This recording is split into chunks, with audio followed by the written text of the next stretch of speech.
Hey everybody, welcome back to Northwest Prepared. I still live in the Northwest. I'm still not prepared, but I'm getting there. The subject of today's video is hand-loading Speer Gold Dot bullets. A while back, my first gun that I ever bought was this Ruger SR40, 40 Smith & Wesson. And I started taking it to the range, and I figured out that ammo was pretty expensive for this bad boy. So I started thinking about hand loading to save money, and so I bought a press, bought a bunch of powder, bullets, saved all my brass, and figured that although I was paying about $20 to $22 a box for factory cheap FMJ practice ammo, I could load it myself for about $7 or $8 a box. So that's a pretty good deal. So I started doing a lot of hand loading, but that was for cheap ammo. As far as carry ammo, I looked at the Speer Gold Dot, I looked at the Federal HST, I looked at the Winchester PDX-1, and I liked all of them. They all worked pretty good, but you know, at $1.25 a round, that was pretty expensive. So having a look around, I found these Speer Gold Dot reloading bullets, and these are 40 caliber, 180 grain. Which I was carrying anyway, and I thought, well, I'll give those a try and see if I can hand loading them. So this box of 100 bullets was about $28. So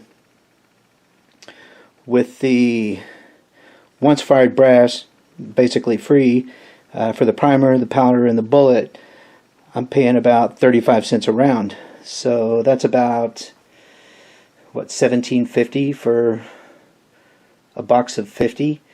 So for less than factory FMJ ammo, I'm getting premium Speer Gold Dot 40 caliber 180 grain self-protection ammo. Pretty good. About a year ago, my wife decided she wanted to get a concealed carry permit. And so she got her permit, and we decided she needed her own gun. So we bought this Smith & Wesson M&P shield, M&P 9 shield in 9mm. Nice little pistol, feels really good, Talon grips, all that good stuff. It just fits like a glove, basically. My pinky comes off, but with the extended 8-round magazine, it fits right on there.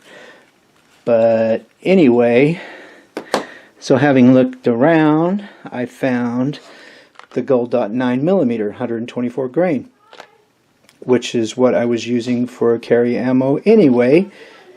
So I started loading those as well. And there you have it, 9mm 124 grain Speer Gold Dot. So if you go onto the Speer website, they have load data for all these bullets. So what I did was, I figured, I looked up these bullets, I looked up the powder that I had, and I came up with a load where the published velocity matched the velocity that was published for the factory rounds, and matched those. So I started loading up a bunch of those. I test fired them. They fired great. They felt about the same as far as recoil goes. The hand loads felt the same as the factory rounds. The accuracy was about the same, but I didn't have a chronograph, so I wasn't able to check the velocities. But you know, judging from the results I got and the accuracy and everything, I figured they were pretty close. The one thing I was curious about, though, is how well these things are going to perform when I actually need to use them. So I decided to do the water jug test. Now, the Ruger SR40 has a 4-inch barrel, so I figured I should be getting some pretty decent velocities with that bad boy. But the shield has a 3.1, inch barrel. Way shorter. So I figured it would be questionable what kind of velocities and what kind of expansion I was going to get from the hand-loaded 9 millimeters. So that is the subject of this video, and let's go out to the range and see what happened.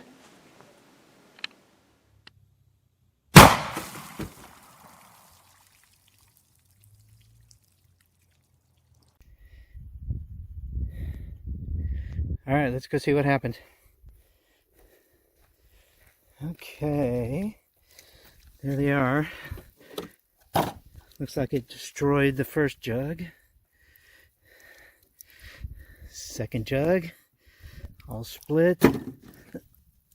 Third jug, hole right there.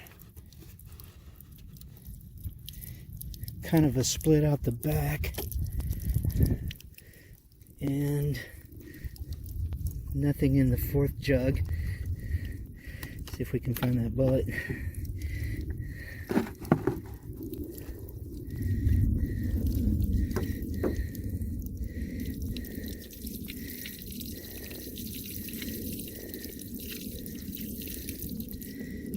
And there is nothing in there. Alright, let me see if I can find it. Well, it looks like I found it. It actually went into the fourth jug. There's a tiny little hole down there at the bottom.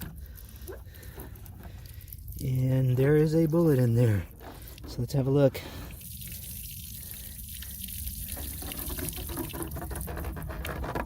And there it is. And there's the bullet.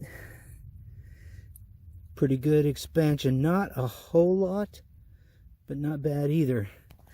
Alright, let's try the other one.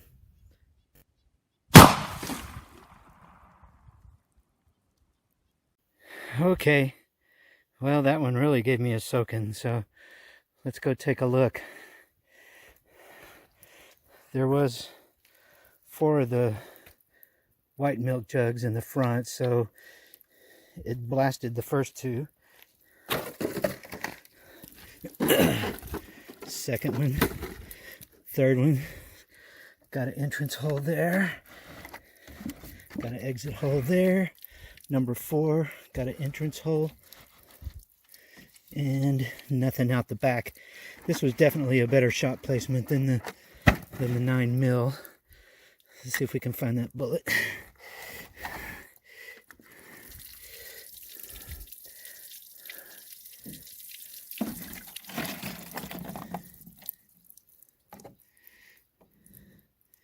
I don't see anything in there.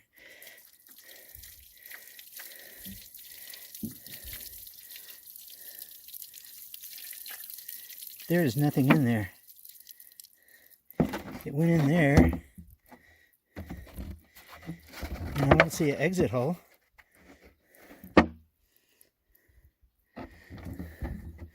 So it should be inside there, but it's not. Well, let me look around and see what I can find. Okay, so apparently what happened was it went in to the third jug, punched out the back of it, hit the fourth jug. I don't know if you can see that or not. I can't.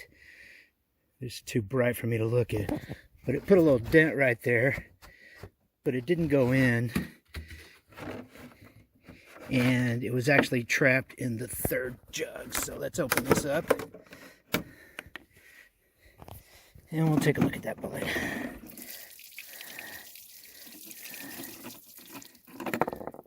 Woohoo! Ain't that pretty? Nice. That is beautiful. Okay. It pierced the fourth, but it actually got trapped in the third. I think they both went into the third jug. Anyway, I have to rewatch the video and make a determination. Anyway, there you go. Okay, so there are your results. The 9 millimeter doesn't look like it expanded quite as fully as the 40 caliber because of that 3.1 inch barrel. I don't think it quite had the velocity to get up to full expansion, but it looks pretty good. And the camera's not going to focus on that.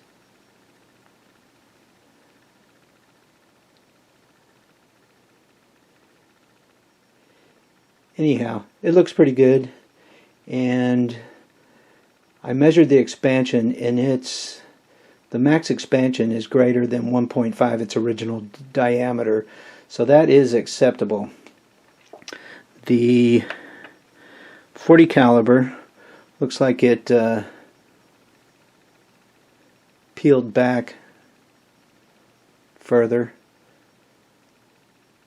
and let's see. There's no light there. You can see that gold dot in there, so it mushroomed back pretty much most of the way. Definitely better than the 9 millimeter because of that higher velocity. So both of them worked pretty well. I would say I feel confident that my wife is pretty safe carrying these 9 millimeters, but for me, I'm carrying the big boy. So there you have it. That's the results of the Speer Gold Dot hand load water jug tests. I do have also some 22 caliber 62 grain Speer Gold Dots that I'm loading for 223 or 556, and I also got some Speer Gold Dot 30 caliber 168 grain that I'll be loading up some 30-06 with. And my next video I will try some water jug test with those bullets. So there you have it. I hope that was informative. I hope you enjoyed it. Thanks a lot, and we'll see you next time.